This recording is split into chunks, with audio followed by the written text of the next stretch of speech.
Welcome back to the OB broadcast. Today I'm bringing you an interview I conducted for my radio show. Must have been mid last year with PokeaimMD, who's one of the most well-known and one of the most likable competitive Pokemon players that also does online content. I'd highly recommend checking him out. If you are familiar with him, maybe you've clicked on because you recognize the name.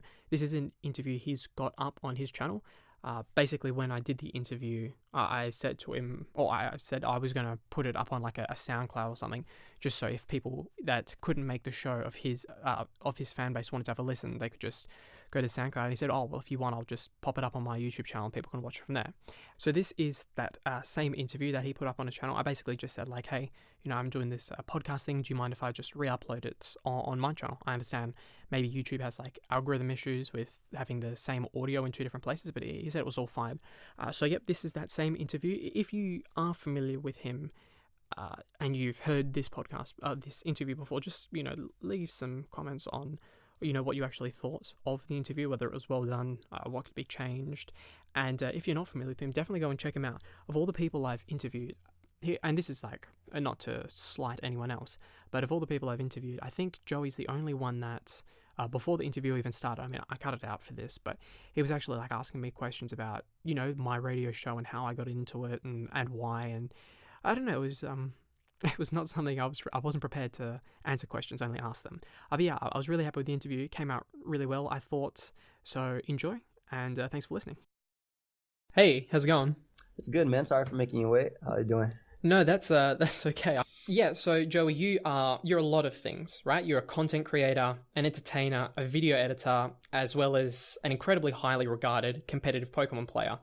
How exactly did you fall into this position, line of work? Well, honestly, I really just started uploading to YouTube. One day I just saw on I was basically playing through my Pokemon games, right?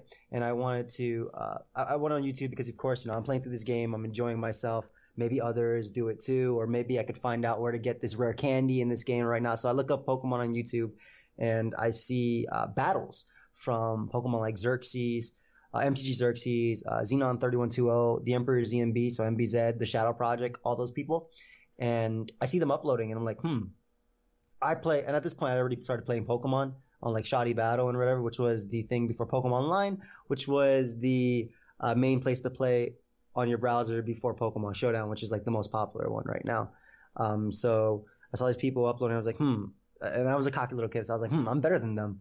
Maybe I can start uploading as well. And I was a little teenager. I was 13, 14. So I was like, so I figured out how to upload to YouTube. My original goal when I started uploading was I wanted to show people really good battles and that I can play Pokemon. That was it. And years now as that's starting to change, or as I started growing up rather and getting more and more into it, it still became I wanted to show people that I can battle, but I also want to entertain people, but I also want to teach people. That's always something that has been the focus of my channel, I feel. Even from the start, even when I was a little kid, I'm pretty sure the reason I wanted to show people me battling because I wanted people to get better as well. Like, I always loved coming home from like track practice or something and hopping on Shoddy Battle and playing Pokemon, and I loved a good battle. I love winning a good battle. Don't get me wrong. I loved winning a good battle. Losing was something nobody likes doing, but I love playing these good battles, and I wanted to eventually be someone that I wanted to also be somebody that people would look up to eventually for that. And I guess as I kept going and kept uploading, it eventually became that, and people actually start watching my channel now. So that's pretty cool. I've always thought of it as really cool, and I've always felt that I'm pretty blessed to be in the position I am. And basically, I just kept grinding, playing Pokemon. That's really all I'm doing. Well, it definitely sounds like you've worked for it, and I know watching for a long time, you've definitely worked for it. Which of those titles do you kind of relate to the most? So, entertainer, creator, influencer, teacher, tutor. Which sort of resonates with you the most? I guess people would say these days maybe an influencer. I've had 2 series on my channel called To the Top, where one of them was like more of a joke series, or was a joke thing where I wanted to see if we can get Amapom from the never used tier to the underused tier, because I was tired of people talking crap about my boy Amapom. It's a cool Pokemon. I always loved it since DVP and Diamond Pearl Platinum when the games came out. And this movement started as a joke, right? But but I was like, oh, this is the month of the monkey. It might be the year of the dog, but this is the month of the monkey. And by the end of the month, that Pokemon had it was number 8 in usage in UU, and it jumped up 2 tiers. So I guess these days I really do have some influence or some pull on that. But the biggest one I always wanted to be known for was content creator, because I love making videos. It's so fun because I feel like it's because I feel like when you see an actor like on a movie in a big stage, right? That's amazing because they put their heart and soul into this acting. You know, assuming it's a good movie or whatnot, they put their heart and soul into this acting, and then you get to see their finished product, right? But this also has a lot to do with the editing, the directors, and all that. This is mine. This is my work. I'm the one playing on Pokemon Showdown. I'm the one giving the commentary. I'm the one editing in the music after, editing the fade in, fades out, my outro, my intro. So I always wanted to be, and I hope I am known as a decent content creator. I've always been a fan of quality over quantity, but these days I'm a fan of both. So because I believe that you can put out good quality videos and in good quantity as well. I pride myself in being able to upload 2-3 times a day, every day. And a lot of that has to do with also, and this is kind of going more off of your question. I apologize for that. No, it's all right. A lot Go of where that it takes you. Thank you. A lot of that has really to do with like the fact that you might have maybe little Tommy, right? Little Tommy just had a really bad day at school, right? And he comes on YouTube and he sees a video from mine, and then that boy hasn't smiled all day, and then I say a joke and he's really happy, right? Like that, it's stuff like that that like really pushes me to really want to do better, to continue uploading. And obviously I'm in the position where I'm actually able to make money off of this. And I think that if I wasn't making money, I couldn't do what I love. You get what I mean? Like I couldn't put as many hours into what I'm doing because I'm obviously not making money off of it. But because I'm making money, I'm able to do what I love. And at the same time, I'm also able to help people at the same time. And I'm just able to content create. And that's what I really want to be known as. And that's why I guess I consider myself most as. And then the term Pokemon Master seems so childish. But I also like being good at the game. I wanted to ask, just because you mentioned Pokemon Master, I know if you are looking up anything Pokemon related on YouTube, there's certain content creators, and I'm not going to name names because I know who you're talking about. Right, and I believe there's a podcast called the Elite Four Podcast. Now, those 4 people, to the best of my knowledge, or at least some of them, are not nearly as skilled as you are in competitive, and I dare say might not even be in any way competitively inclined and just played through the game and beat the game that is intended for a younger audience, right? How do you feel about that, where you are someone that is, highly decorated within the community, and yet there are people calling themselves, Elite Four and Masters that are not on your level? Does that irk you at all? I feel like if it irked me, it would make me an elitist. And it doesn't. I think as long as, okay, so if you're in a position where people are actually seeing you, I do think that if you're going to say something about competitive, you should have a little bit to back it up, experience to back it up, because otherwise then you're just influencing maybe this group of people who don't know anything. And then they might go into, let's say, for example, someone says the best Charizard set is Ember, Roost, Swords Dance, and Rock Smash, right? Something really, really bad like that. I would only care if that person had a bunch of people watching them and then I see a bunch of it on the ladder. But like as for now, it's like, all right, that's completely fine. If people come to playing competitive Pokemon because you're uploading this, that's great. That's better for the community as a whole.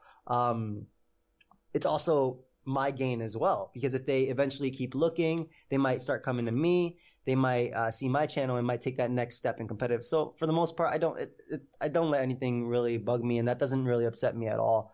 I feel like that's bad on a content creator to worry about other people's creation. Like, do what you got to do.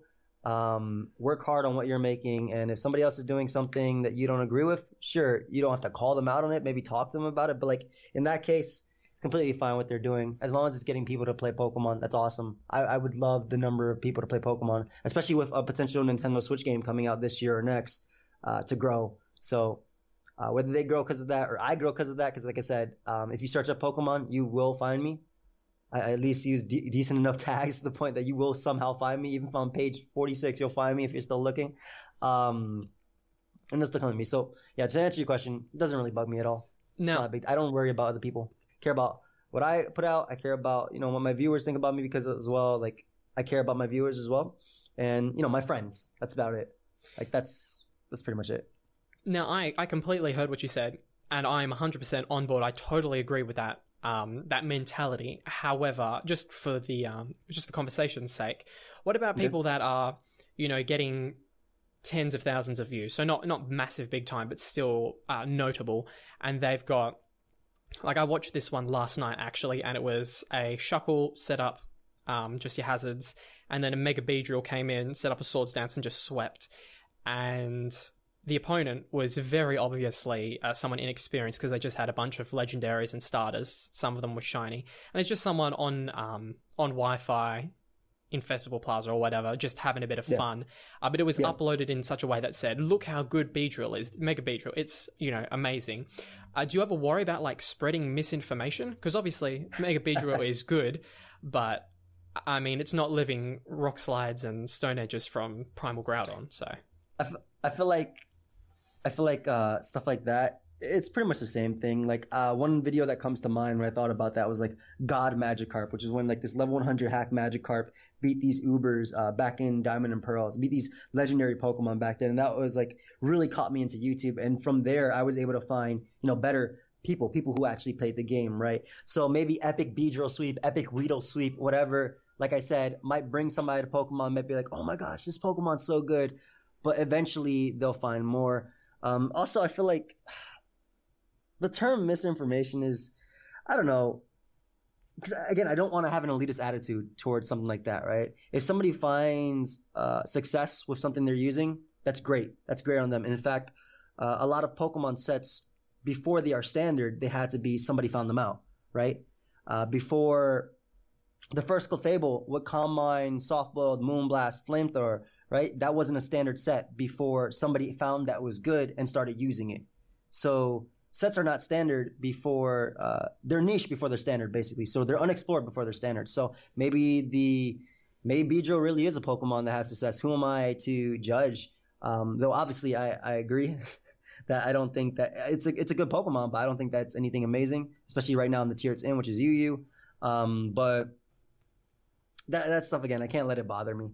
And like I said, that's part of the reason I came to Pokemon on YouTube. I saw a video on some Magikarp as well, and it got me interested in even more Pokemon. And I ended up seeing all these people that were really cool, and yeah, here I am. So yeah, you can't let that upset you. And if a kid, I'll have comments all the time. It's like, hey man, I started watching Pokemon when I was 14. I saw Pimp Knight upload, because Pimp Knight is not to call out anybody, I'm not going to say anything bad about him, but Pimp Knight was also uploading back when I was a kid too. And I still, oh, I'm not a kid anymore. I'm more of a kid at heart. But he was uploading back then, and he was like, "Hey, I used to watch his, and I used to love his little epic sweeps, and I thought they were really cool. But I really want to try competitive Pokemon, and I stumbled upon your videos, and I've been watching you for about a year now, and I feel like I've gotten a lot better. So it's stuff like that. Like, can't let that stuff worry you, because that's might be someone's gateway to Pokemon. yeah, that's exactly what I was going to say. You, from what it sounds like, you don't see it as a negative. It's just a gateway. But I kind of like that you mentioned Pimp Knight, because there was a time where I really didn't like him, because I thought what he was doing was disingenuous almost, because generally speaking, Magikarp's not going to sweep all these legendaries. But more recently, I've been thinking, in part due to the way I'm writing questions, but it just made me think, well, what he's doing is entertainment, right? It doesn't have to be. Yeah, exactly. It doesn't have to be high end competitive. He's just doing entertaining. It's not the same thing. But moving back into the main questions, this is a difficult question, right? Because it requires a bit of self-evaluation and introspection. Okay. But what qualities of yours do you think are part of the reasons that you've amassed such a large following, and a loyal one at that? I'm really optimistic. I think that's a big one. And I'm also consistent. I think I'm genuine. I'm genuine as well. Like, I'm myself. No matter what, as I keep playing, like maybe I'll get hacked or lucked in a battle, and I'll be like, it's okay, it's whatever. Yeah, it doesn't really matter. Like, obviously, there's times I do get frustrated at the game, but for the most part, I try to be respectful to people, and I also try to keep it with like what the video is about. Now, obviously, if I have my friends in a video with me, we're just throwing banter back and forth at each other. We're talking crap to each other. Maybe we're having fun. But I really do think that the fact that I genuinely enjoy Pokemon is part of the reason why people like my videos.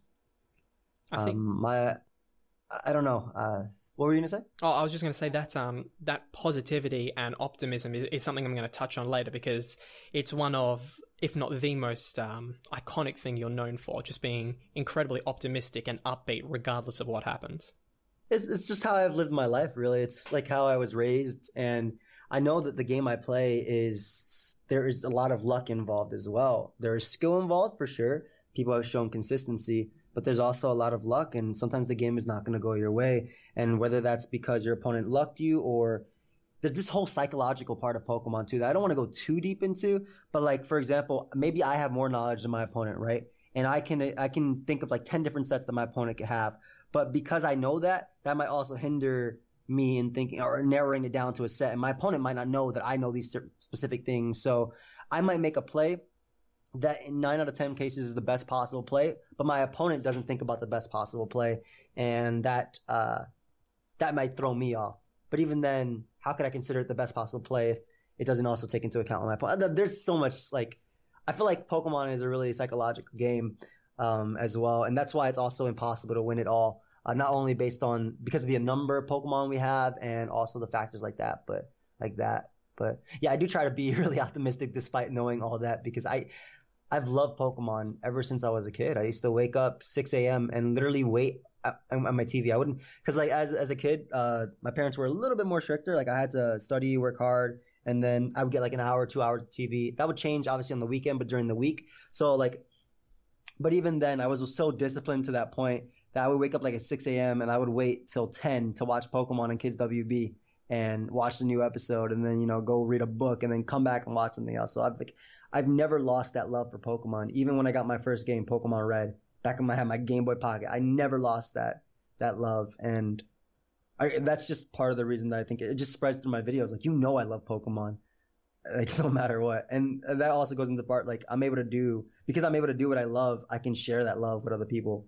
So I really do think that that's also a big reason that you got to love like that it. passion. And I do enjoy the way you talked about the psychology and mind games behind it, because I've tried to explain to people that it's not just clicking buttons. Well, you could argue, but it's it's psychology. It's almost like chess. You have to be thinking about what your opponent's doing before you think about what you're doing.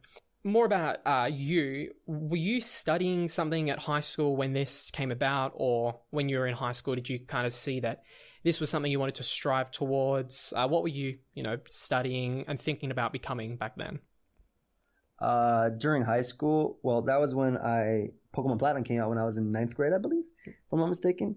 And I started uploading a little bit before then on the channel, but I don't know. YouTube was always a hobby to me. I never really expected anything big out of it. I obviously wanted to grow, but it was more so just about showing everybody like what I love to do. So what I really wanted to do when I graduated or what I had decided on was like a guidance counselor. And then I kept changing that to like anesthesiologist, something I wanted to do. And then I got back to a guidance counselor. I really didn't know what I wanted to do, honestly. I just wanted to help people, right? That was like the focus of what I ended up doing. And then marketing was also a big thing, but I think part of that was also because at that point I had already graduated from high school into college, and Pokemon had started doing really well for me back during XY. I just started uploading consistently. I got a bunch of subscribers, loyal fan base that kept watching me, and they really pushed me to keep uploading. So yeah, it's just the type of person I am, I guess, that I always wanted to help or learn or teach. I thought that was really cool too. Like a teacher was also something else, but this is kind of where I ended up. I'm actually one course shy of graduating, and I've been one course shy of graduating. I think it's humanities and social sciences, and I think that's what I'm graduating in. It's been like, I honestly haven't remembered my major for like 3 years, even though I was still in school. I didn't even remember what I was doing, because at that point it was more so because the way the English or the U.S. Educational system works is they want you to become more of a well-rounded person first before you go directly into your field. Right. So you have to get all these prerequisites, basic English. I took like 10 different English courses, math, statistics, all that stuff. social sciences, psychology, sociology, all that stuff, right? Humanities. And before you can actually become what you did. And while doing all that, I ended up like starting to do better on YouTube, right? And I just started putting more effort into it. Even when I was going to college, I wake up and every day, every morning early before I went to college, and I'd upload a video, right? Or I schedule uploaded a video, and eventually, and I also used to work little odd jobs, right? And eventually, I got to the point where I did not need to work odd jobs because I was making a decent amount on YouTube. And then now I still haven't taken that one course because it's like a 4 day a week course, 4 hours a day with 2 labs a week. So it's kind of time consuming, Yeah. which is why I haven't done it right now. But yeah, I know I kind of answered your question in like really long right there. My bad, bro. No, I think it's important. Because one of the reasons I wanted to get you on is your personality, and I think you're doing a really good job of explaining yourself and why you're so popular. I mean, I try.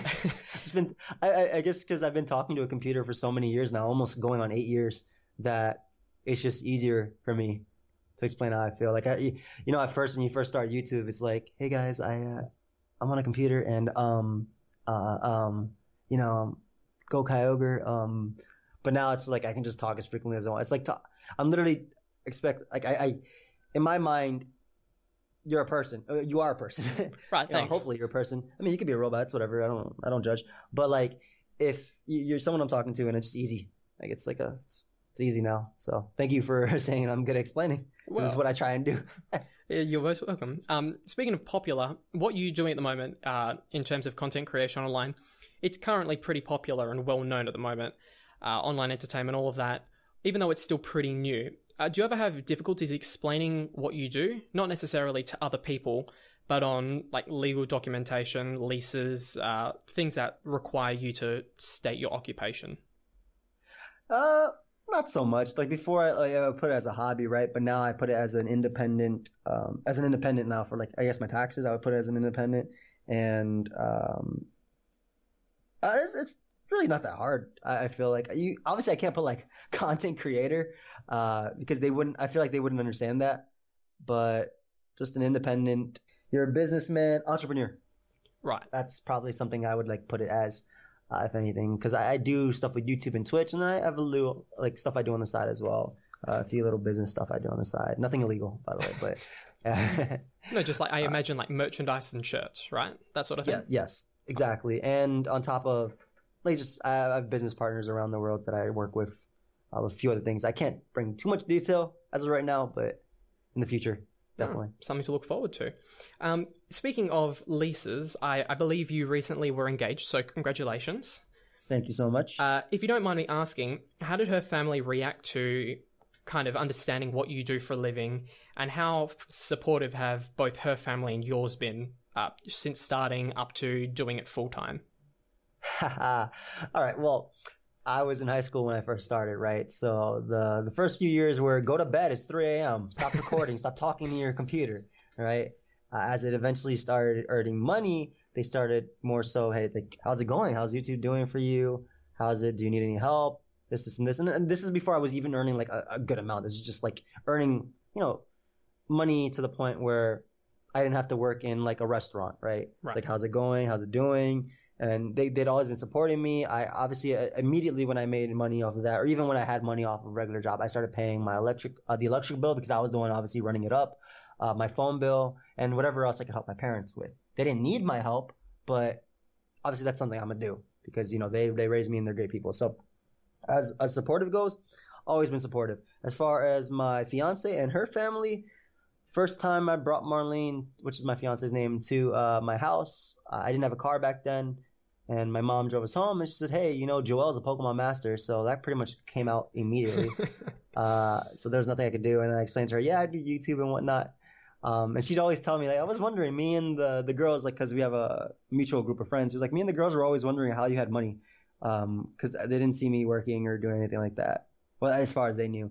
And so when the beginning, I didn't show her my YouTube channel. So her and her sister were always trying to figure out what it was. And eventually I got a little bit more comfortable with it. Showed her my YouTube channel, and they all think it's really cool.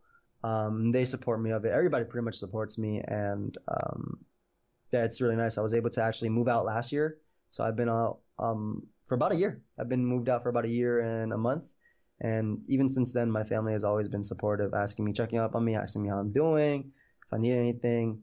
Like I'm just really blessed to have a good family on my side and obviously on her side. I actually moved to be closer to her, and yeah, like they always support what I do and asking me how's it going, things like that. So it's not like I'm going to a family reunion and people are looking down on me because of what I do. No, it's nothing like that in my family. It's just full on support. Awesome. Which is awesome. I'm so glad to hear that because, important family is so important, and especially a supportive one. I know this is kind of more of a troubling thought, but because online content creation is still pretty new and volatile, have you thought about what's going to happen if this is no longer financially viable? Like, do you have a fallback? Yeah, I've always thought about that. Even when I started earning money originally, like first thing I started doing was saving. Most of that savings is gone because I'm having a wedding, but that's the first thing I started doing. But I think YouTube, I feel like, is more so in that place where it's definitely not going to last forever, especially with all the drama always going on with it, people pulling out for ads, even though that's only temporary. The ads will come out, the Pepsi and all them will come back eventually. I feel like Twitch in itself, because it has to do with gaming and streaming, is more long term. So I've definitely been trying to not only upload 2 to 3 times a day on YouTube, but also stream daily on Twitch as well, because obviously I want to make my presence known as a content creator, as an entertainer. And streaming is fun in general because I get to interact with my audience and talk with them. So that's really fun. But that's also what I'm talking about with the business stuff I'm doing on the side. So anything, basically my goal in life is to be happy, right, with what I do. And I am happy. And also I want to forever be that happy. And I also want to spread that happiness to my family, my future wife, and her family as well. So anything that can support us would be awesome. And as long as I can do what I love, I'm happy with that. But I've thought about a few different things. Being an English teacher is one of them. I've always had extremely solid grades in English. And I took like 10 million English courses because of the way the U.S. education system is. So, and I graduated. I got like A's in all of them. I thought one of the really cool one was I had to compare Batman versus Luffy from One Piece. As one of my final papers. So that was a lot of fun. And so English is something I had a passion in, just teaching in general. So if I could help people with that, that'd be pretty cool. Maybe a teacher. But as far as it goes right now, like you said, YouTube it's going to change, and it's not stable at all. It's never been stable. But as long as I feel like you make a presence known, whether it be in gaming, online, or anything, there can be doors open anywhere. And, in gaming, I could work in gaming. I could work with the Pokemon company if I try really hard. And yeah, and like I said, the business stuff on the side, I can't. Like I said, I want to talk about it, but I can't. So I always want to talk about it. You would aim to stay in the entertainment field in some capacity, or would you be, comfortable moving back to something like teaching, something more traditional? I feel like I could reach and help more people in this field, which is why I like it, and I also feel like it's more enjoyable. And also rewarding. Obviously, teaching will have its own rewards. If I see a student who struggled at first and then started doing better, I probably couldn't help. I probably do like a lot of Pokemon references too while teaching if it was English or anything, honestly. But that's just the person I am. But I would love to stay in this type of field. I've always worked really hard because I believe, obviously, I want to stay relevant, right? But I work hard and upload because this is where I want to be. So in order to stay relevant, you have to be consistent. You have to be up to date with things, and that's just always why I've kept doing it. Like I've uploaded daily, even when other content creators haven't. A lot of Pokemon content creators are taking a step back. They're not enjoying Pokemon as much, which is completely fine. I completely understand that. But me personally, no, I love it. So yeah, I would love to just keep doing this as long as possible.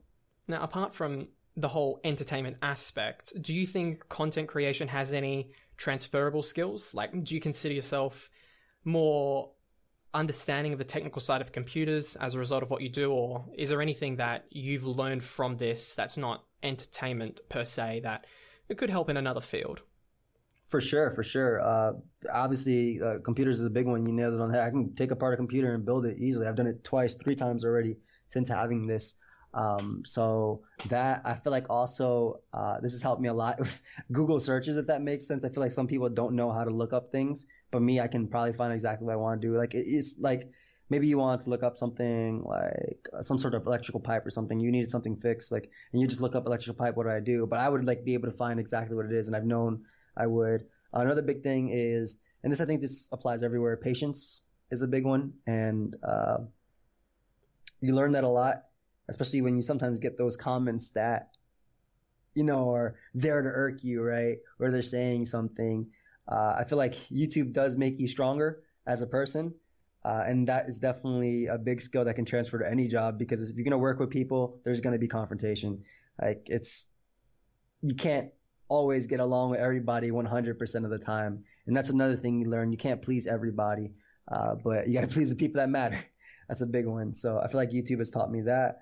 And just, I don't know, a lot, like a lot with the internet. Like I feel like even like web design, even sort of graphics type thing, or even making a video for like a film or something, or an entertainment, like that's something I could even see myself doing, because I've just been doing stuff like that for so long. Right. So, and what about marketing skills is a big one. That's probably the big one. Just marketing, how to put stuff out there. I'm so sorry to interrupt you. No, that's okay. It just came to my head, like how to sell merchandise, how to put things out there, how to advertise. That's a huge one. So that could definitely work for like an advertising company or something like that. Well, I think at the moment it's quite an important skill set to have. Since you're technically self-employed, how do you organize and schedule your time so you don't get behind? Because I imagine when it's, I can sit down and not do anything today, there's probably that it's very easy to get behind and not do anything for X amount of time. So how do you maintain your, and use your time properly? Well, I mean, I've always had a very good work ethic, so it didn't really, I to the point where I actually feel bad if I can't upload a video. Like I hate it when I can't upload. So depending on when I wake up, I eat breakfast and I probably go right to my computer.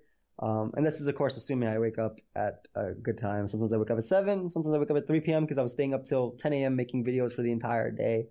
That's another thing. Like if I have, like let's say I'm going away for the weekend or I have plans or something, the day before I'll pretty much spend the entire day in my office making videos for tomorrow, for the day after. That way I don't have to worry at all about that. So I try to be ahead of stuff if I know that I'm not going to be there. Like for example, Monday I'm going to be home all day, so I don't have to be ahead on anything because I can use Monday to do all the videos for Monday and then even start catching up for Tuesday if I want to, because I know I'm going to be here all day. So it's all about just knowing what I'm doing that day or the next day and pretty much just planning accordingly. Like I said, my goal is 2 to 3 videos a day, and I've just been able to do that, just spending time wisely. And if I wake up early at 7, I can probably be finished and done editing everything by 11, eat food, and then do a stream. Then for that, I can use the rest of my day for anything I want.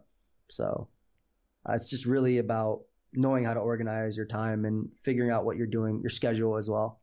The best part about being self-employed when it comes to this is not having a schedule, for sure. But then I also feel bad if I wake up really late and I don't get a video at 2, like 2, 4, and 6 are like the times I like to get on my videos. So it's like, oh man, I'm sorry guys, the videos are so late today.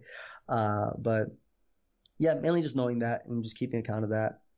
Yeah, it's interesting. I've never understood, like there's a tendency to apologize about videos being late, and then people saying, oh, why do you upload it so late for me? I guess there's the mentality, and maybe you can give me some ideas as to why this is. But do you think because you upload so frequently, there's I have to watch it now, I can't watch it later because then I'll get behind? And do you think there's too much that you can upload to the point where you're overwhelming a viewer? I feel like that's just nonsense. I feel like the last part about overwhelming a viewer, because if, for example, I'll upload an hour-long video and it says, hey man, I would have watched this if it was 30 minutes, but I don't have an hour. I was like, well, why don't you watch the 30 minutes and then come back later when you have the rest to watch it? And I guess that has something to do with that feeling of being incomplete with something, right? Like that has something to do with humans on a psychological level. I don't know, but it's more so they're probably just getting used to the fact that I upload at 2, 4, and 6. So they'll turn on the computer, come home from school. Like the whole thing I told you about little Tommy, right? Yep. And maybe he had a bad day. He's like, man, dude, you didn't upload. I'm so sorry. Like that's how I feel bad. Because like if I get a video up at, let's say 9 p.m., right? 9 p.m. Eastern, that's like 5, 6 hours. That's the next day for my European viewers, right? Maybe that's great for my Australian viewers, but outside of there, I feel like people expect too much, and I don't want to say it's okay to expect from people who actually do consistently do something. I think that's fine. I think it's completely fine. I don't mind my viewers telling me, "Hey man, where's the video, dude? I was looking forward to it." That's completely fine. But then when you're rude about it, it's like, bro, take Especially it when easy a little it's bit, man. something that you're getting for free. Like as a viewer, you're not paying. I mean, you are Yeah, financially benefiting, but they're not having to pay to get your content. So it's just, free entertainment for them. yeah, exactly. Even the whole thing of ads, right? Like the way I do my ads, I'll be completely transparent. 5, 15, 15, 30, 25, 45. And if the video keeps going longer, like that, right? That's 3 ads, right? 3 5-second skippable ads. So you're giving me 15 seconds of your time to watch a 30-minute video, you know? And that is how I benefit from it. I just want to say about that because while they're technically watching it for free, I mean, if they're using ad block, whatever. Even some viewers are really nice to say, hey, yeah, I use ad block all the time. Let me subscribe to you on Twitch. So they actually pay me via that, right? They're grateful in that way. But even then, I don't know. Sometimes people forget I'm human too. I sometimes have things to do. And as much as I love doing this, and I really, really do, sometimes it's just hard, especially like right now with all the wedding planning. Sometimes my videos are just coming out late because I'm just so busy that day getting things done. But for the most part, I also think that's like a younger viewer that thinks that way. Right. I think the older viewers who work and understand what it is to do things completely understand that, yeah, things are happening. Got to do it. I can be patient. I can wait for a video. You upload so much. I have like over 2,000 videos on my channel. There's no way they've seen all of them. I think the only person who's seen all the videos on my channel is me because I've lived through them. Right. Like that's pretty much it. So people would think it's just as simple as talking into a mic while you're playing a game or while you're doing this. In your case, what do you think are some of the intricacies of the job that people wouldn't consider? Well, as for me, because I'm an entertainer, also looked at as a high-level battler, a big thing is explaining why I'm doing this play and explaining what's going on the screen. It's not just like, for example, it's not just narrating, right? Or it's not just, yeah, narrating would be like, don't take it like reading a book, right? Like if the first line of the book says Jack and Jill went up a hill, and I see that on the screen, I'm not saying Jack and Jill went up a hill. No, I'll be like, okay, so Jack is going to come out here and he's going up this hill because, they have to fetch a pail of water and they need this water so they can feed their plants. And this hill is really steep. So it's going this and this.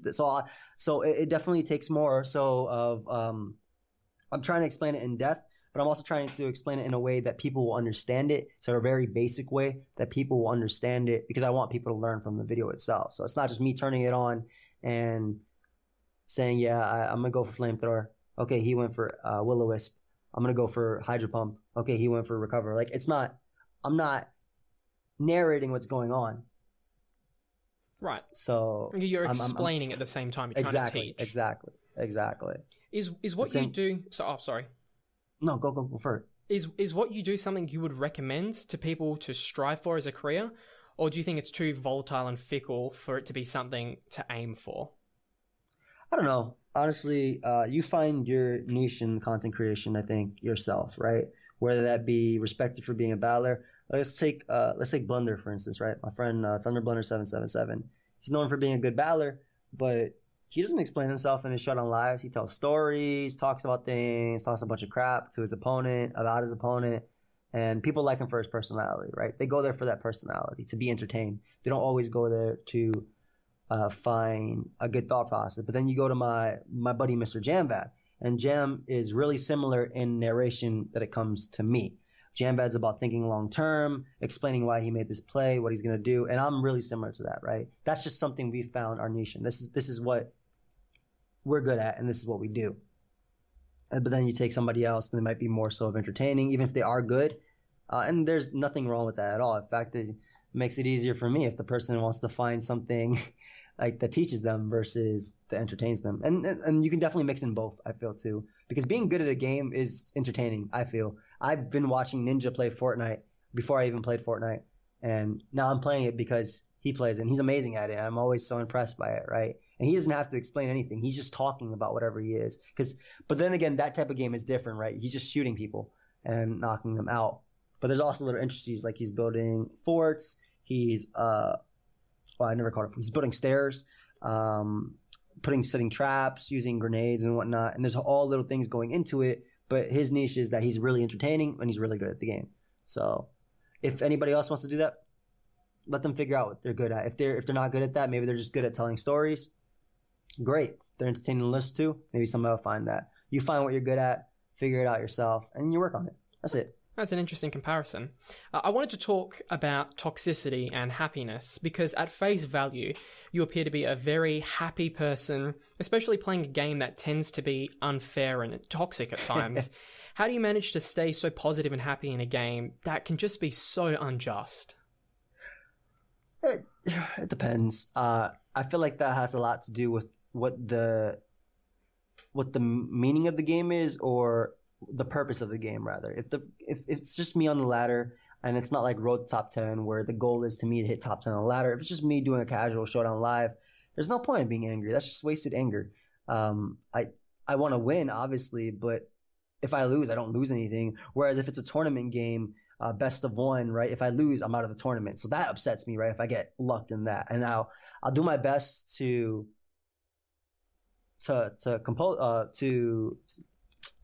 not show as much anger because that's the type of person I am. I'm not going to be incredibly angry, but there are other times where it just happens. Like I got lucked in this one tournament. It was the UCL semifinals, and I got crit. My Pokemon that literally 6-0'd my opponent's team, and it crit me, and I spent like the last 10 minutes of it just talking. But it wasn't me talking crap about my opponent at all. It was just me venting about how I felt like, oh, this was kind of – I felt like this is a big waste just to be – lucked here, and it kind of sucks, but that's Pokemon for you. At the end of the day, I got to remember that this is Pokemon. It happens, and that's really just what keeps me going forward and keeps me being happy. Because, like I said, I genuinely enjoy this game, and sometimes I'm gonna get lucked. Sometimes the luck doesn't matter, and if I'm in a great mood that day, I ate a great breakfast. I'm about to go on a date with Marlene after. That's not gonna ruin my mood. I'm just playing. Let me go and enjoy the game I love, have some fun, and if I win or lose, it's fine. It's fine as long as I did my job of teaching you. Do you have a negative opinion about best of ones for that exact reason? I don't think best of one, best of three, best of five solves Pokemon at all. You might say, well, it really limits the luck factor, right? Like luck won't be a factor if you play 5 games of Pokemon. That's just a lie because each game is an individual game. I can get lucked in all 5 games, right? Not one. Being lucked in game 1 does not mean I won't be lucked in game 2 or game 3. So honestly, this is stupid, but I'd be like best of 100 me, man, because at least the odds are that I'll win the majority of them in that way. But best of 3 aims to fix the team matchup and fix the luck factor, but it really doesn't. Pokemon is all thing. Matchup is something that'll happen. Luck is something that'll happen. But I'm not a big fan of best of one, though it does give you room to play a little bit more aggressively, I feel, because this is the only game where that matters. So why not just pull out all the strings and all the tricks and play as aggressively as possible and win your game quickly because they don't have time to adapt in game 2 or game 3. But still not the biggest fan of best of one. Is the positivity and good outlook just for the camera, or do you have the same sort of disposition in life as a whole? I've always been an optimistic person. Always. It's just how I am. I was raised. I believe there's a lot of good in people. And yeah, I mean, I'm pretty much the same as that person. People could tell you if they met me in tournaments, I'm literally there joking, having fun, laughing at Pokemon. I went to a VGC tournament where round 1, I won, but the game 1 I lost because my opponent belly drummed up with a rock slide Snorlax, and he flinched my Kartana 5 times to death. So that's brutal. But I mean, like it was a best of 3, so thankfully I was actually able to adapt. So in that situation, yeah, best of 3 actually helps in that. But that's also completely different because you get to see your opponent's team, so you can actually pick what's better. That actually solves a little bit of the issue there. Whereas in best of 3 in singles doesn't, because you don't see your opponent's team prior to battling, and you can't just pick Pokemon based on what they have. Like I have to pick all 6. I can't just pick 4 that might be his best 4. No, he's bringing all 6. But yeah, like it's the same thing. Like I laughed about it because it was funny. I was like, wow, I really lost my Kartana to a Snorlax's Rock Slide, and I was even happier when I won. I was like, oh, dude, this makes it a great story, a nice war story. I lost game 1. That boy flinched me everywhere, but I ended up winning game 2 and 3. Awesome. So pretty much the same person, always been optimistic. I try to be very patient person as well. And I'm also like, despite how I am on camera alone, I'm also pretty outgoing and friendly. Oh, I guess that's another thing that I have. Like I'm friendly. I have no problem talking to anybody. Like I'm not shy. I like I'm a I'm what's the term? I'm an introverted extrovert. Yeah. Does that make sense? Yeah, like I like being alone. I like having my time. Love being on my computer, but at the same time, I do not mind going out with friends, talking, laughing it up, playing video games. It's just how I am. I am a little bit of both, and yeah, I'm just the same, pretty much. Now, Same person on camera as you see there. it kind of feels like with each passing generation of people, not Pokemon, that we're becoming less and less equipped to deal with sadness and find it harder to find happiness. Now, the reasons for this could be any number of things, but what advice would you personally give to someone struggling with happiness and having a good outlook in life? Uh, I think this is what I always say to people. What you're going through is only temporary. Tomorrow's a new day. It'll get better. It'll be okay. It's okay to cry. That's a big thing too. It's like it's okay to show emotion, especially if God forbid somebody's mother passed away, right? It's all right to be sad about that. That's your mother. You have a right to be sad about that. But don't let your entire life, be ruined. She wouldn't want that. And just, keep moving forward. It gets better. And you have people that care about you. That's a big thing too. Even people don't feel that they have people who care about you. Like I see comments like that. Somebody's sad in my thing. I'll see myself, but even before I reply, you'll see like 10 other people wishing them good luck. It's like a community that also cares about you is really cool too. So even if that person doesn't feel like they have somebody in real life, maybe they have someone online to talk to that can help them out. So yeah, it gets better. And it's a big thing. I'm glad you mentioned seeing comments about, feeling sad or negativity, because having negativity is pretty common on the platform that you're on, the internet. What is it about the internet that you feel breeds so much hostility? Is it the fact that everyone's anonymous or can be? Or do you think it's the fact that you're able to reach so many people and it's easier to find people you disagree with? Or maybe, something different It's a little completely? bit of both. A little bit of both. I think it's the fact that it's anonymous and there's little to no consequences unless you're actually cyberbullying somebody or doing something illegal. I can go on somebody's video and talk as much crap as I want, and maybe not me specifically because I have a following. Even that might even be better because that's just a whole bunch of drama, right? But like Daniel135x2 Teehee can just say, "I hate you, dude. You're ugly." And what can I do about that? I was like, damn, he got me. What the hell can I do about that? Oh, I'll erase his comment, but damn, I'll be thinking I'm ugly all day. He got me. I don't even know who this Daniel is, man. I hope he ugly too. Look for him on Twitter. Find out. Hey, you ugly, bro. We good. But yeah, it's just the anonymous part of it and the fact that there's little no consequences. Whereas in real life, someone talk crap to my face, it's like, sure, maybe I'll be a little bit, or it's different. Like if somebody put like, maybe it's a joke, I'll laugh it off, right? But if somebody, for example, punched me in real life, I'm not going to just sit there and take it.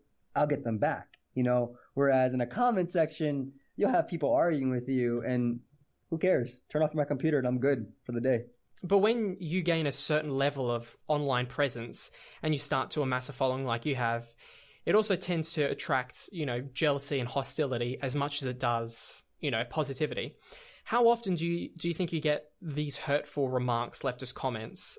And do you take them hard, considering there's so many positive ones mixed in with it? It's easier to see the vocal minority than it is to see the majority, I feel. Because if you're so used to people saying, hey, man, I love your videos, this is great. When you see that one comment, it's like, man, you're trash. Forget that. But I've been on YouTube 8 years. I just laugh it off at this point, and I don't even have to say anything, man. You'll have some of my dedicated subs defending me, and I think it's like awesome, especially like if the person is saying something untruthful or untrue, and they'll say, "Hey, he showed here, and this is fine." Like, yeah, that's my boy. That dude just helped me out. So for the most part, I try and shrug it off. Obviously, I'm human. I have emotions, so something will hurt me occasionally, and I might even be petty a little bit. Back in the day, somebody said this dude used to leave negative comments on all my videos about hacks and whatnot. And then in one video, I was like, you know what? I put all the screenshots of his comment in the video, and I called him out. And since then, he hasn't commented at all. But of course, I was younger back then, and that was like 5, 6 years ago, maybe 7 years, 6, 7 years ago. Yeah. Nowadays, I try not. I realize if you don't have haters, you're not doing it right. I feel like you haven't made it right, and I still don't think I've made it, and I don't think I'll ever really make it. And obviously, I want to get bigger on YouTube. That's a goal of mine. And I just want to be able to teach people and help people. But like, yeah, it is what it is, man. It's like if somebody walked up to your face in real life and said, "Dude, I hate you, man. You can't do anything. You're useless." Like, obviously, I'm gonna be affected, but at the end of the day, it's like, wait, who are you to me? I'll keep going. I'm gonna prove you wrong. So Now, it is what it is. and do you have any sorts of stress relief and anger management that you personally use for when things get frustrating? I definitely go see my fiance. That's a nice one. We just go out, go on a date, maybe run or exercise. That helps a lot. Drinking a lot of water too. Just getting out of my office occasionally if I got like really hacks in a tournament I care about. But another one is just playing video games with my friends casually. Like I play this game casually too. Like I'm not all when I'm playing Pokemon, it's not always me recording. Sometimes just laddering, playing Battle Factory, Monotype Random. That's really fun. Fortnite with Gator, Moa, Envy, people like that, or just even chilling in the call and just talking. Like that helps a lot. But those are like the main things I do, just to try and get over something if I'm upset, because I don't want to take it out on anybody I care about, right? I want to get better. I'm okay. It's okay if I feel upset about something that I'm passionate about, right? I'm passionate about the game. I'm gonna feel upset sometimes. I'm gonna be way overly hyped sometimes. I've been playing this game for my life, like pretty much, right? Since I was 4, I want to say 3, 4. I had red. I was somewhere young that I probably shouldn't have had red, but you know what? Kids have iPhones at 3 and 4 now, so it doesn't really matter. Yeah, that's scary. But it is really scary. But yeah, I just got accepted sometimes and to work it out. Like I said, I'm a really patient person, so it takes a lot to really put me over the edge. If I do lose in a Pokemon game, I sometimes do take it hard on myself, and I'll rewatch the replay a million times to think about what I could have done differently, even though I can't change it right at all. But I do the exact same thing if I win in a game too. That's really important to me. I'll rewatch the replay a million times to see how I could have done better, because that's also part of getting better at the game. But yeah, for the most part, friends, running, my fiance, just going out, all great stress relievers. Awesome. Okay, well, let's move on to some harder questions. These are all off the cuff, so don't feel the need to defend your choices later on if you change your mind. And also, feel free to decline any questions that you feel may be damaging to your brand. No problem. So you are very active in the competitive Pokemon scene. Be honest, how good would you rate yourself? Top 5, 10, 20, 50? Just because I don't know many people, maybe top 50. Like, because I don't want to get like, I feel like a giant tournament would be needed, like a year-long tournament playing a whole bunch of different games would show anything. But I think I've had enough showings to know that I can at least somewhere in top 50. I think that's fair enough. Okay. And speaking of top players, if you had to choose, someone or a couple of people who are the best in terms of team building, versatility of play style, adapting to new gens, and just in raw wins, who are some of the top players you feel? Top 5. Mr. Jamvad is a great builder and player in tournament. I love watching him play. Love watching Blunder play. Part of the reason I actually play tournaments is because I go to the chat and see Blunder hyping me up. Like, that's like the best part. And I do the exact same thing when he plays. Like, we go on, he looks at the Smogtor chat and he's like, "Oh my God, Blunder's a god. Yeah, look at that." And he does the exact same thing for me. That's the best part. BKC, Blazing Cake and Chicken. Awesome builder, great friend, amazing Ogens player, and I trust him with teams like that. Hugo would definitely be an old school one that I thought was amazing. And even a good friend as well. He went by the name Great Bastard, and just a great builder and player.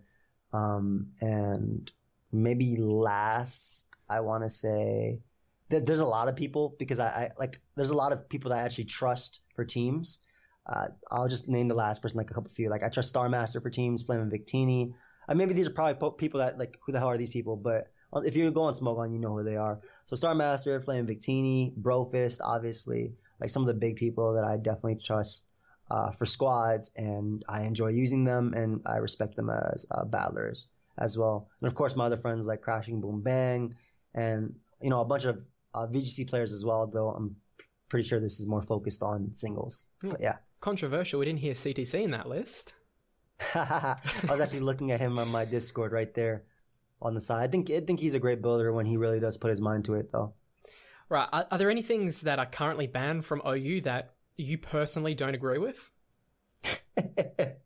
I'm pretty neutral when it comes to bans. I think everybody knows that about me.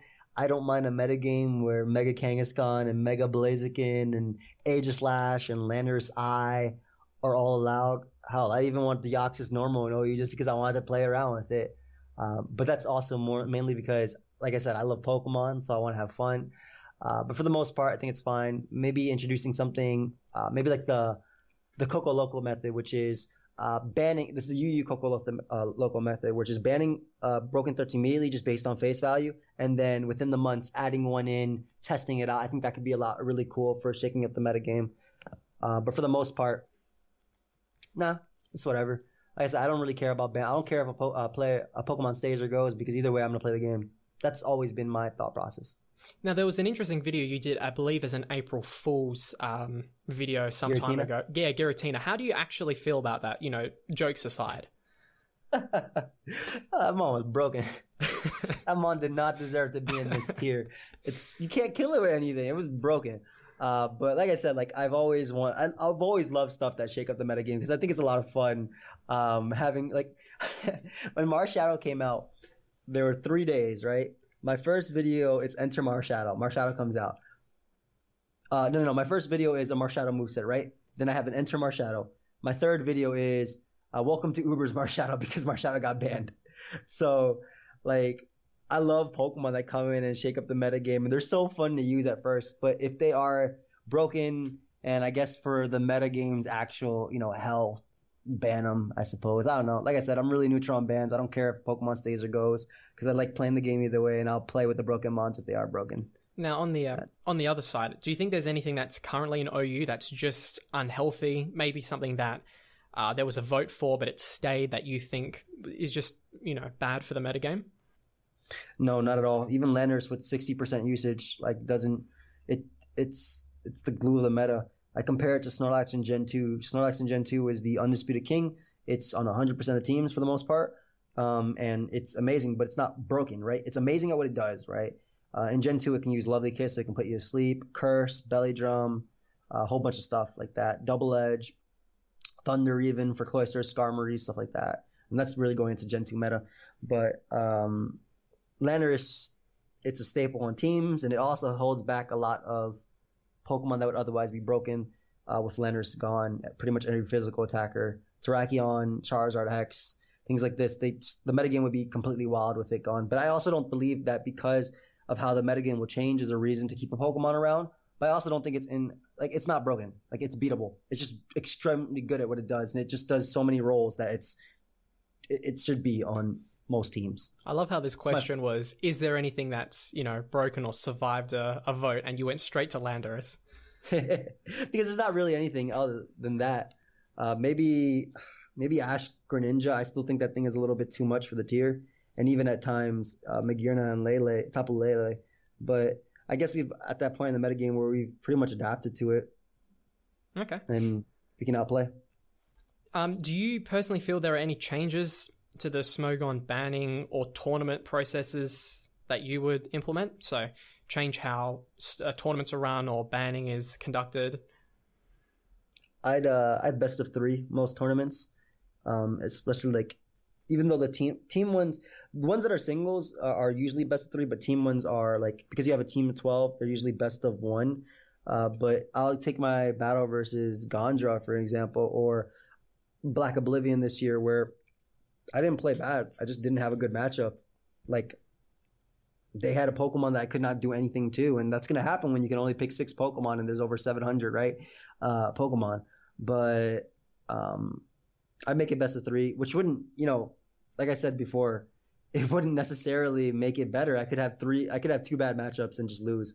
An example of that would be my OST game this round. My opponent brought Rain when I had nothing for it. And I think Rain is broken, though. I think Rain Mega Swampert is broken. Like, the playstyle itself is just busted.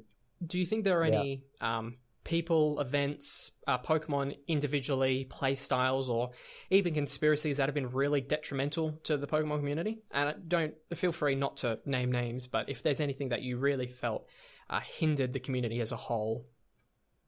I honestly think there's too much drama. And I'm not gonna lie, as a kid, I even said it before when there was drama. I love drama because it's interesting, and I like stories behind it. But I just feel like there's just way too much drama. Let's just play Pokemon, not worry about anybody else, have some fun.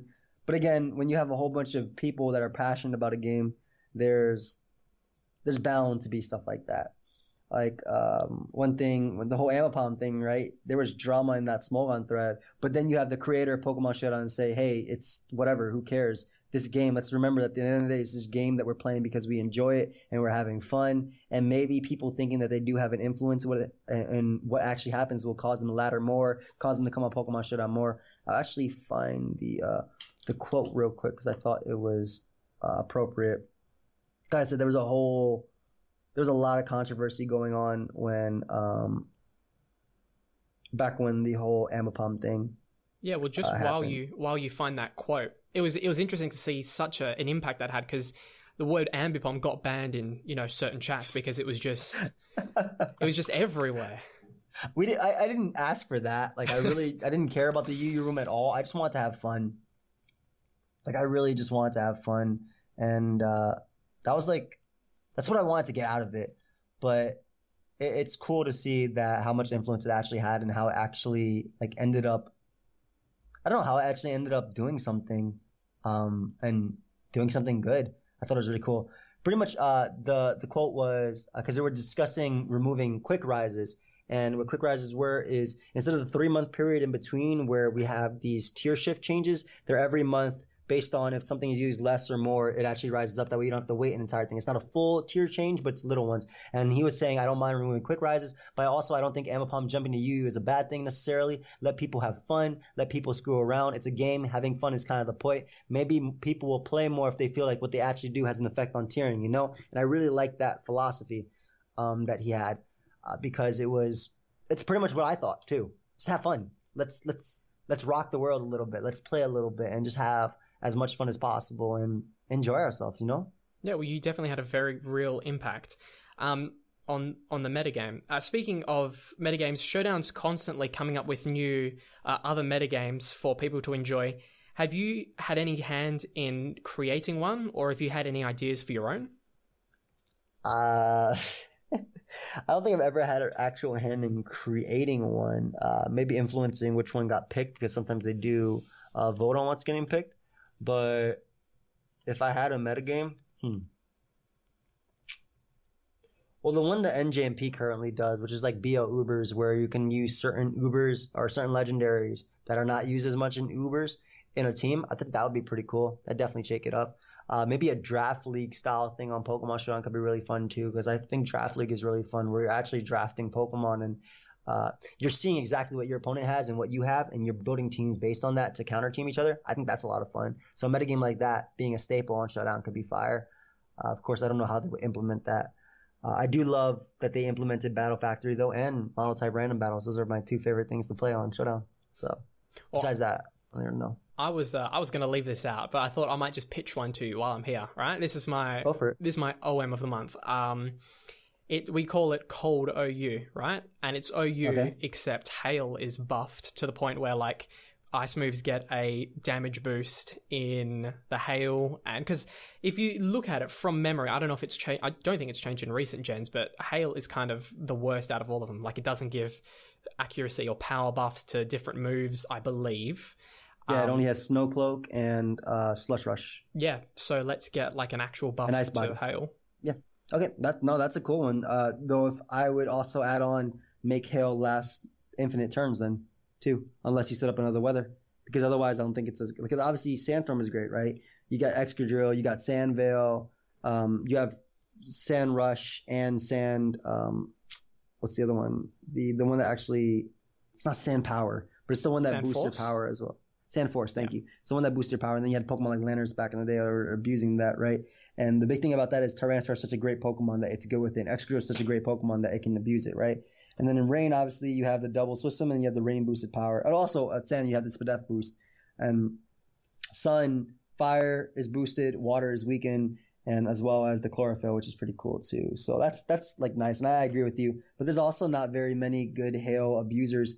Top of my head, Alolan Sandslash and Beartic are like the that's slush rush ones, the one that get it. It's pretty much it. And then you have like Snowcloak on maybe like Mammal Swine, Frostlass, but I'd rather use Thick Fat. I'd rather use Cursed Body on Frostlass, and Ice Body on Walrein, which is pretty fun. That was a lot of fun on DPP Hailstall. Was honestly a lot of fun, especially if you get rid of the Tyranitar, because Hail was infinite back then, so you could actually stall somebody out with just the Hail damage, while Walrein is slowly recovering everything. So, yeah, I'd buff it. I like it. It sounds a little fun, but make Hail infinite, though. Yeah, definitely. Whatever to make Ice, viable, and you can have it as like a winter special. Ice just needs some resistances, too. Yeah. Same thing with Bug. Bug needs a buff, too. Bug needs to resist Fairy, or, Bug should resist Fairy. Well, yeah. That'll make Mega Scizor even better. Which is stupid, because it's already one of the best Pokemon. But maybe Bug be super effective against Fairy would be pretty cool too. Yeah, I don't know. I agree with that.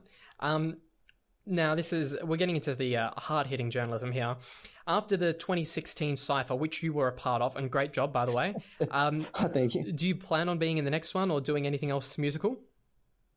The backlash of that was a little bit sad, I guess, disheartening, I want to say, because I guess Shofu and Shizzy hyped me up a lot, but the reason is because they know my work, right? They know what I do. So for Shofu, he loved my Cypherverse because he's been watching me for a long time, right? And I made so many references. So if you were sub to me, you love what I did. Like I saw this one reaction from the Wayne brothers, I think that's what they were called, the Wayne brothers, and they were going hype over me because I was making references to stuff that has to do with my channel. But then the common person was like, man, this thing was whack, man. Why'd you even have him on the Cypher? So I was like, but I'll probably go anyway just to hang out with my friends. Yeah, I mean, it's sad because like on my show, I play a large majority of rap. And if you listen to your verse, it's like you're not on the same level as Shizzy and Shofu, but you're not. I mean, you're not a rapper, right? You're just there, you're having fun. It sounds fun. So yeah, I hope any of the backlash didn't dishearten you, because I mean, what's more important than going down there and having a bit of fun? It's not like this is an album that people are relying on making money. This is just you and some friends having fun. And even then, it was just like, it was based on my beat. It was my verse. It was like, it wasn't supposed to go hard and fast. It was supposed to make references to my channel and the things I do, and I loved it. Like that was sorry, but like I'm over it now. Like obviously it's like 2 years later, so it's whatever. And even then they were telling me like, dude, don't even worry about it. Who cares what people say. Yeah, well, I hope you didn't take it too hard, because it's, childish. Speaking of the Cypher, how much ghostwriting went on behind closed doors? Can you dish out any information if there was, in fact, any ghostwriting going on? Shizzy wrote my verse. Okay. And is this common knowledge or just... I mean, I say it when people said, man, your verse is whack, bro. I was like, well, the dude who you're praising wrote my verse. So, I mean, I said it a few times. But like, I mean, like I told Shizzy what I wanted on my verse. Like I said, hey, I want a reference to this, this, and this. Do this, this, and this. And I was like, all right. Like originally my verse was supposed to be half of it, and it was supposed to be the Pokemon rap tag that was going along. Like this little 1 minute thing where people tag you and then you rap. But I was like, hey, why don't we just do that? Shofu was like, hey, why don't we just put in the Pokemon Cypher? And I was like, okay, whatever, let's do it. More excuse to hang out. It was a lot of fun too, because when I went to Shofu's house and recorded it, me, him, and Shizzy and our other friend Akamaru, we were just getting so hyped when I was doing it. They were just dancing and doing all these things. It was a lot of fun. So maybe I will do it. But as far as other people's verses, I'm not 100% sure.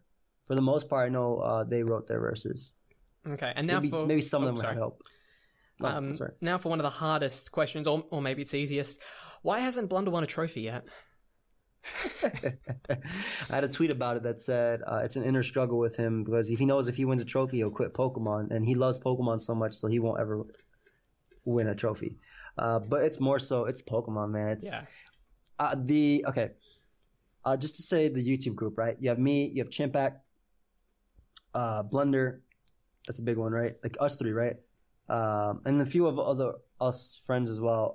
Basically, we've all been in positions like in playoffs or in finals of a tournament where we just lost. Like Chimpack was in finals of the official ladder tour. Blunder was in finals of OST. I was in playoffs of like 2 Grand Slams, and like a few other things as well. and we just ended up losing. I don't know. It's just a combination of luck and just bad matchups that just happen. Honestly, I kind of like Oh, sorry. Oh, what'd you say? I was say we kind of just call it like the YouTube curse.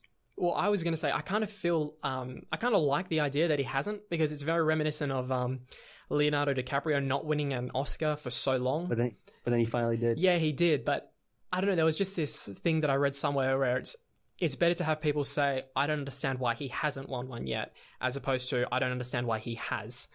I get that. I get that completely. Well, I just, best of luck. I'm a big Blunder fan, so I do hope that he wins one eventually, but I don't know. I just thought it'd be funny to throw that in there. His fan base though gives him a lot of crap for it, which is funny. But that's also because we do too. But he doesn't care as much about it as well. Like he's been enjoying the game, and hopefully he does win a trophy. We all got trophies, so why not him? Now, at the end of all my interviews, I'm not going to ask some generic, uninteresting questions. I want to know some of your opinions of substance, right? So say you met someone that was living in a bunker for the last 10, 20 years, and they were completely out of the loop, just about everything. And they were to ask you for a recommendation of something. So what's a piece of art, so like an album, book, game, show, that you think has been pivotal and outstanding that you would recommend to them? I got some Bruno Mars. That boy is the Prince and the Michael Jackson of this generation. Really? That's a very interesting answer. I don't. That's a really tough one. Like honestly, like I give him some music to listen to because music has definitely changed throughout the years. But I feel like he has some really solid music, and everything he's put out is like a banger. That's tough, man. I can't give him an iPhone. Like how would he respond to that? That's tough, dude. Society has changed so much. I remember plugging in my laptop to the phone cord in order to get in to the internet, It's like, and then when the phone rings, you're off the internet. So times, I don't even have a house phone now. At times have changed. I don't know, what would you give them? Well, the last person I interviewed was an artist named Jesse Gunn, and he had a really good answer where he said a copy of some nature documentary, so something to the effect of Planet Earth, just so they can physically see the changes of what we used to have that we might not have in the future. But I don't know, I think in terms of like things that were art in its purest form, I think the TV shows Avatar: The Last Airbender and recently Full Metal Alchemist Brotherhood, I think they are so incredible in terms of writing and story and character development that I wouldn't wish anyone to miss out on those. So you give him that boy anime. That's the first thing he's getting. Has been in a bunker and he's watching anime. He should just go right back to the bunker then if he's just going to watch anime. Like, let him chill there. Give him some food and give him like a whole list of anime to watch. Or no, I mean, to be honest with you, I didn't really even consider Avatar anime. But recently I watched Cowboy Bebop because it was on Cartoon Network in 2001 and I never saw it. And I've just received a couple of recommendations, and Game of Thrones and Walking Dead not so much, but they're good solid shows. But damn, man, like Avatar's really just brilliant. It's got everything. It's got all the character development and music. The development is amazing. Yeah, the Zuko changing from how he was in the beginning to the end was amazing. Like his relationship with Aang. I agree. That's a good one. That's a really tough one though too, because like how do you even start? Like, boy, why were you in a bunker? I would have so many questions first before giving him something. Like I want to learn about him before he learns about us. Like that's what was going on in there. It's more a question to get into your head. About like what you think has been just fantastic art. But no, I think this of Bruno Mars. You listen to music. Give me grief for recommending TV shows, and you're giving a bunch of Bruno Mars. Before you were talking about niche sets and how they're niche before they become standard, and I remember in Gen 5, I want to say, like after the Move Tutors came in, my favorite thing was Swords Dance Celebi with Seed Bomb, Sucker Punch, and Zen Headbutt, and I don't think it was good by any means, but it was a lot of fun. So were there any kind of niche sets that never became popular that you had a lot of fun with?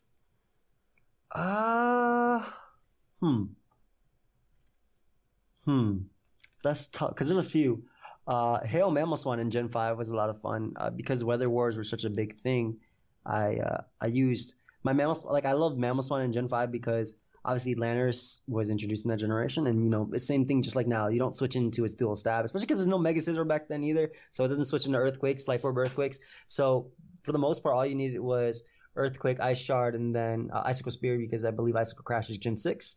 And my last move, I put Hail because if I was running no weather or my weather Pokemon was gone, I just click Hail, and then basically if they had a Venusaur, even though now Chlorophyll plus Drought is banned, if they had a Venusaur, it wouldn't matter anymore because I just click Hail, and then the point of it was just to get rid of the weather. So that was a really fun one. Another one that I used in OU was the Archeops lead that's now actually known and popular in NU, or one of the leads that's popular was just Stealth Rock, Taunt, Head Smash, and Endeavor. And I used that back in Black and White OU before it became popular. And it wasn't popular in OU by any means. It was popular in NU and used as an anti-lead in NU, but it was still a lot of fun. And yeah, it ended up actually becoming popular, I guess. But yeah, the Hail Mammoth one has to be the number one. That's like easily it. Easily. One of the things that I've always loved about the Pokemon community is there's so much innovation into what becomes meta, right? And my favorite thing somewhat recently is the Tapu Koko with Electric Seed Hawlucha, right? And I remember... Gosh, I hate that mod. Well, I remember when the seed came out and I looked at it and I thought, oh, this will be useless, right? And now it's... now it's meta. So do you ever go back and look at items and try and think about how they can be used creatively, or do you have any similar sort of stories?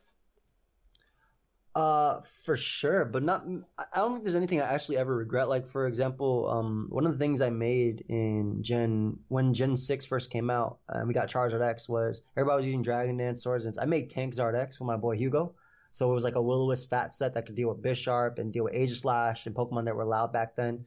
And the first time I actually showed it off, it did a lot of work. Another one was the Focus Energy Crit Kingdra with Agility, and Focus Energy Draco with Scope Lens because they had changed the mechanics. Did you make that? Yeah, really? I showcased it. Yeah, I showcased it on a video before anybody knew. Well, maybe somebody else had already used it too, but I was the one that showcased it on a video. Same thing with Tank Zard X. Like I showcased it before it was actually popular or used. So, like, there's some things I've actually like had a con. Like I don't think there's anything that I was like, okay, well, this isn't useful. So no, I'm not going to do anything, and then it ends up being standard. I don't think there's anything that I've ever been like that. But there's definitely sets that I've innovated, or at least helped innovate, and have become popular. Are there any? Have you had any ideas for items to be implemented? So, I'm sure everyone was thinking once the Assault Vest came out, a similar sort of thing for physical defense, right? Yes, defense vests. Yeah, I'm not saying that because that's a very obvious idea. But have you had your own ideas about any items you thought would be cool to implement? Oh, for sure. I did a top 5 video on items I would want in Sun and Moon, or also Sun and Moon. One of them was the Trick Room Extender, because Trick Room is a valid playstyle in VGC, but I want it to be even more valid in OU or in singles. So it basically, just like the Damp Rock, instead of just 5 turns, you get 8 turns of Trick Room, which I think would be a lot better. Might even make it Trick Room is already good. It's just an offense, right? But it depends heavily on Trick Room. So if you add all those turns, it could be even more broken. Like imagine you set a Trick Room, then you have 7 turns for your Pokemon to do something, right? Because that turn counts as your first turn, so there's no 8 turns. The other one is the Ability Nullifier. So it basically just gets rid of your Pokemon's ability. They don't have one, and I thought that would be really cool on something like Slacking, who has an ability that hinders it. Regigigas and Archeops, all 3 of them, great stats, right? Great offensive stats. Archeops' case has a great stats and great move pool, but it's hindered by its ability to defeat us, so it gets to 50%, half to everything, right? Regigigas has slow start, 5 turns, can't do crap. Slacking can only attack 1 turn before it has to stop moving. So ability nullifier I think would be really, really cool. What about would that be something that you could trick, or is that not trickable? Yeah, you could trick. You could trick it as well. I think that'd be pretty cool. Also a mold breaker item, so it gives the Pokemon the ability mold breaker on top of what it has. Like it allows them to break the mold. So I thought that'd be really cool on like stealth rockers and stuff that care about magic balance, or even in general. I thought that'd be a really cool item. Okay. Useful. Now you before mentioned kind of some of the people that you were watching beforehand. I remember growing up, and one of the first PokeTubers that I really saw was NBZ, and that was just he was just my favorite for long time. Are there any people that you watched as you were growing up and learning that you're now friends with and talk to regularly? Regularly. I mean, I've always been friends. I've been friends with Shofu for a long time, but that's definitely one. Like, Shofu had 2,000 subscribers or less than that when I met him, and I had a couple hundred, I believe. So Shofu was a big one. MBZ as well. That was somebody I watched and ended up being friends with. I don't talk to him as regularly because he's not really in the Pokemon scene now, but we did talk a lot back then. Dangerous 36M, another person. Though he was a little bit more like he was uploading when I was uploading, but he's a good friend. And we haven't talked as much as the recent, but that was definitely one as well. But probably just MBZ is the big one. Besides that, a lot of them don't really upload as much besides me and Shofu, I want to say. So Shofu is also like, he's one of my best friends on the internet. I talk to him almost all the time. So probably him would be one. But like I said, he wasn't like, I watched his videos, but like I said, he had like 1,700, 2,000 subscribers. I had 300.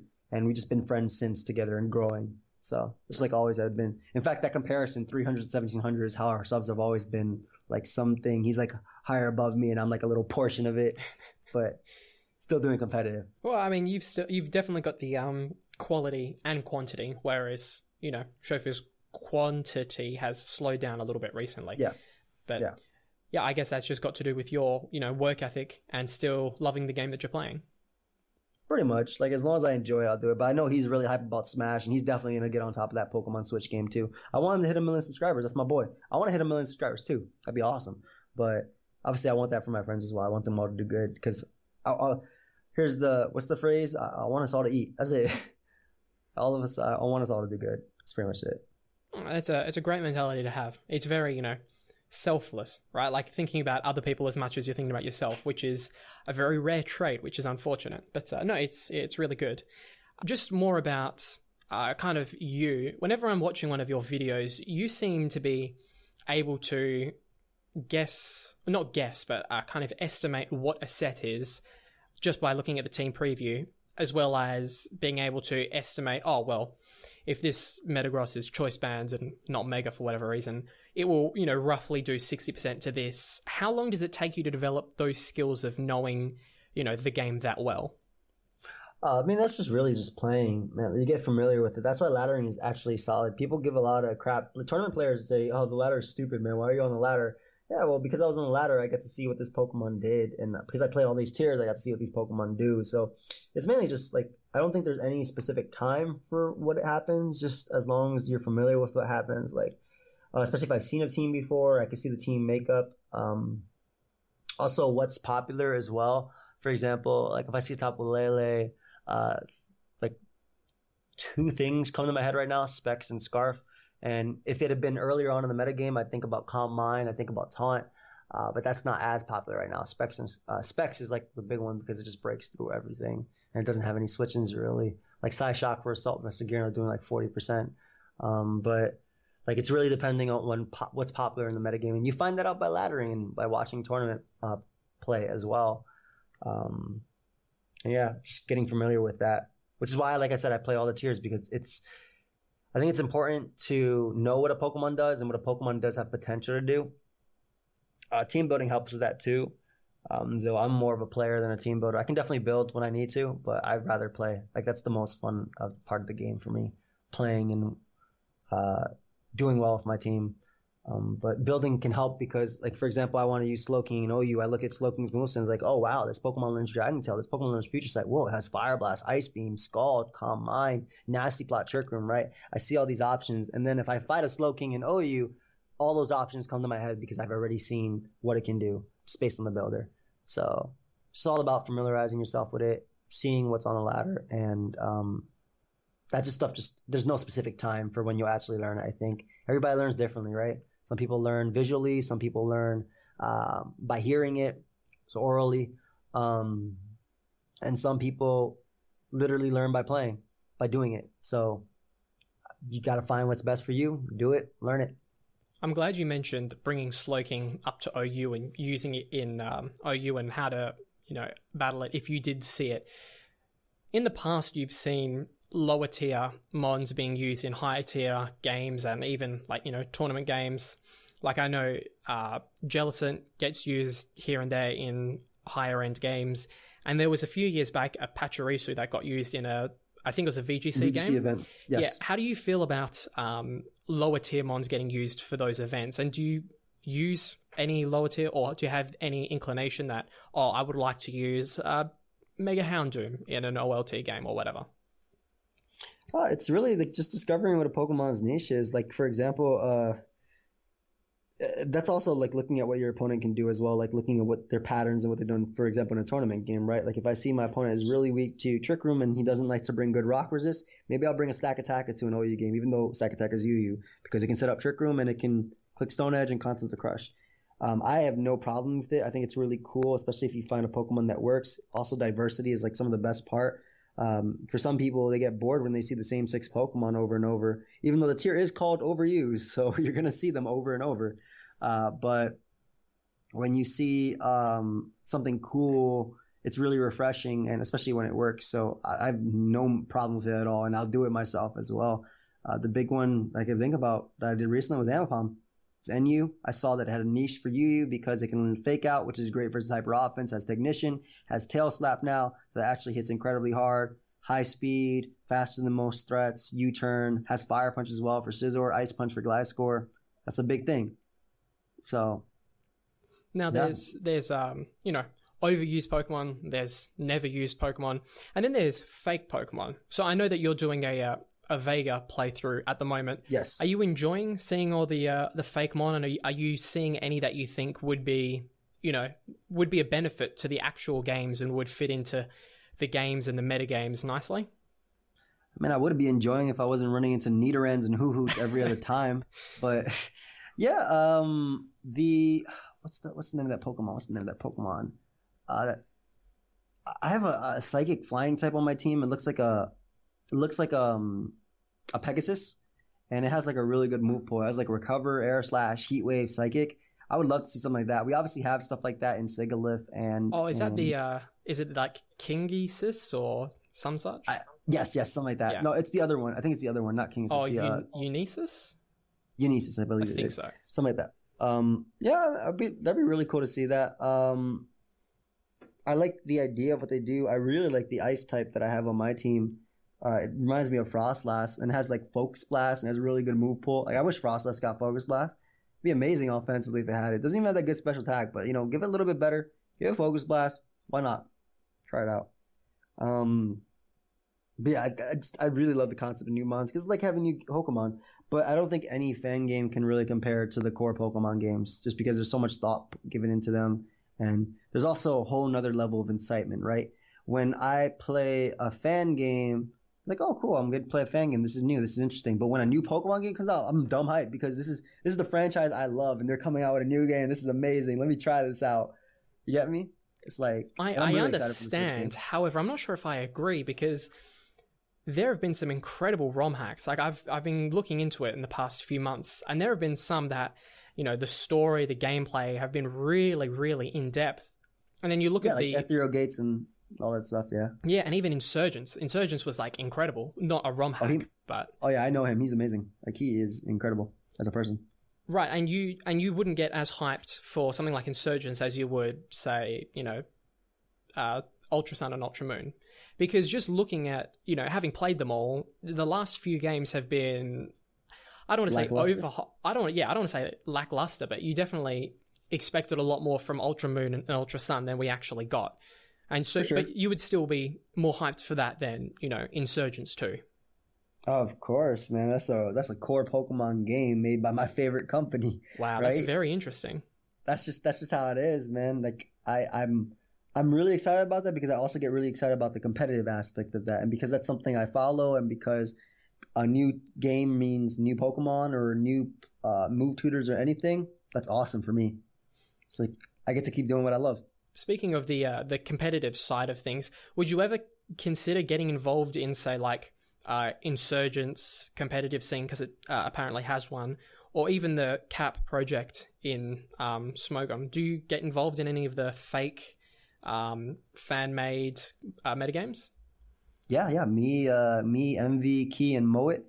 We all drew Pokemon for Create a Pokemon once. Really? He drew this Pokemon called Ugly Fish, and then Bruxish ended up coming out like released the next year. So it was pretty funny because we always joke about Key made Bruxish, but yeah, we do. We've tried, and they just have so many rules, man. We weren't good artists, so they didn't like it. But yeah, I've done that, and I wouldn't mind either being in a fan game. I think I was in a fan game, or I am in a fan game that my friend Zeph was making. I don't know if he ever completed it, but yeah, I wouldn't mind. Stuff is fun. There was actually a point in time where I was making one with a few friends online. Whatever We happened to never that? finished it though. Huh. We never finished it. I was working on the mapping, so I would always make the maps and stuff. It's a lot of fun. Oh, interesting. And is that something you'd ever pursue in the future, or is that maybe Game relating? design? Yeah. I don't know. I know Shady's doing that right now. That's pretty cool. And he's a good friend of mine too, so maybe I'll talk to him about it. But maybe in the future, if I ever have the time, I wouldn't mind designing a game. But I have a lot more fun playing than building, if that makes sense. So it's the same thing with Pokemon, even with sports, for example, right? Like, and I'll take building as the example of watching. I much rather play basketball than watch basketball. I much rather play football than watch football. And I'll say soccer because American, but I much rather play soccer than watch soccer. Because while it does sometimes get me hype, I enjoy being active and doing it. And it's the same thing with Pokemon. I rather play than build. I rather play the game than make the game. But if I had some part of it and it's like, that'd be my baby, right? That's like literally creating a video, but an actual game instead. I'd probably be hype about it. Probably be a lot of fun. Kind of glad you brought up sports, because that was kind of leading towards my final questions. There's this massive stereotype about, people that play games and, make videos about them, that they're, a certain weight and a certain physical ability.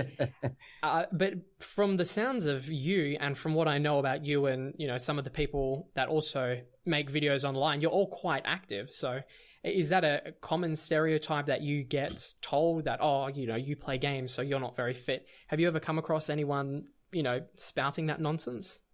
Oh, for sure. For sure. People say that all the time. Maybe not to me, because like I've always just been an active person who does what he wants. I was a track captain in high school, played basketball every single day.